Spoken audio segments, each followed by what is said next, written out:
Chalisgaon road सहाय्यक police निरीक्षक जीवन बोरसेंची धडाकेबाज कारवाई। नशा रॉकेट उघड तर एक जण ताब्यात। शहरात छुप्या पद्धतीने गुंगीकारक औषधी विकली जाऊन तरुणांना व्यसनाधीन बनवले जाते।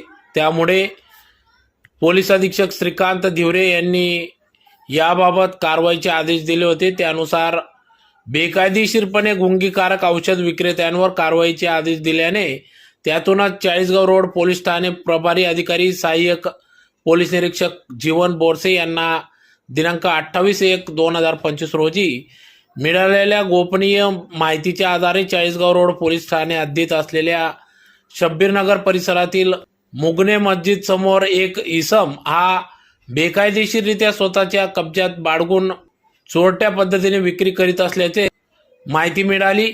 सदर माहिती मिळताच या ठिकाणी उपविभागीय पोलीस अधिकारी राजकुमार उपासे यांच्यासह बातमीच्या आधारे घटनास्थळावर जाऊन अचानक छापा टाकला असता घटनास्थळी सदर अकबर अली कैसर अली शहा वय 32 वर्षे प्लॉट नंबर 87 मुगने मस्जिद समोर 100 फुटी रोड धुळे या ठिकाणी मिळून आला।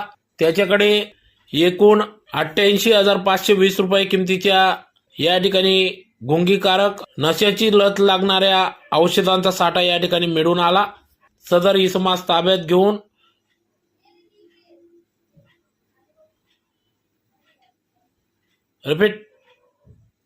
सदर इसमास ताब्यात घेण्यात आले असून सदरची कामगिरी पोलीस अधीक्षक श्रीकांत धिवरे, अप्पर पोलीस अधीक्षक किशोर काळे यांच्या मार्गदर्शनाखाली डीवायएसपी राजकुमार उपासे, चाळीसगाव रोड पोलीस ठाण्याचे प्रभारी अधिकारी सहाय्यक पोलीस निरीक्षक जीवन बोरसे यांच्यासोबत पोलीस उपनिरीक्षक Sharad Lende, Harishchandra Patil, police head constable Sunil Patharwat, Avinash Wagh, police constable Sarang Shinde, Vinod Pathak, Swapnil Sonawane, Indrajit Vairat, 340 Vishal Gaikwad, महिला पोलीस कॉन्स्टेबल माधुरी हटकर अशांनी सदरची कारवाई केली।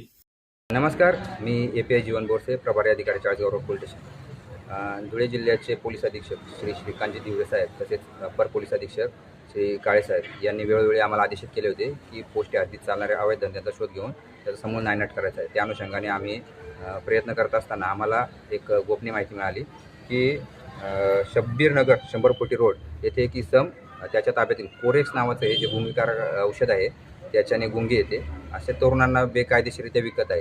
त्या अनुषंगाने आम्ही तात्काळ वरिष्ठांना माहिती दिली। उपविभागीय पोलीस अधिकारी श्री राजकुमार उपासे यांनी लागलीच आम्हाला